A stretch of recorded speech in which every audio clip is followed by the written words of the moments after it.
Hi friends, welcome back to sweety వాళ్ళు. ఎన్ని రోజుల నుంచో మేము అమెజాన్లో చికెన్ స్టిక్స్ చేసుకునేది ఆర్డర్ పెట్టామండి. ఇప్పుడు ఎలా వచ్చిందో చూసేద్దాము. మేమైతే ఎలా వస్తుందో 1000 పెట్టేసాము అనుకుంటూ ఉన్నాము. అయితే చాలా బాగా వచ్చిందండి. మీరు చూడండి, ఎప్పుడైనా కావాలి కొనుక్కోవాలి అంటే ఇలా ఆర్డర్ పెట్టి కొనుక్కోవచ్చు. చాలానే చేసుకోవచ్చు. అలాగే అవి కాల్చుకునే పుల్లలు అయితే ఒక 8 దాకా వచ్చాయండి, 8 దాకా వచ్చాయి. ఇంకా మనము ఇందులో వచ్చేసి చికెన్ వింగ్స్, పన్నీర్ స్టిక్స్ ఇవన్నీ తయారు చేసుకోవచ్చు. చూడండి ఎలా వచ్చిందో, చాలా స్ట్రాంగ్గా వచ్చింది.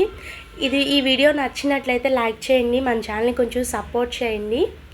మరిన్ని వీడియోస్ మీకోసం వస్తూనే ఉంటాయి. ఇక్కడ చూడండి, నేను చూపిస్తున్నాను ఎలా పెట్టుకోవాలో. నిజంగా మనీ పెట్టిన దానికి చాలా బాగా వచ్చిందండి. మాకైతే చాలా సంతోషం వేసింది. Thank you for watching.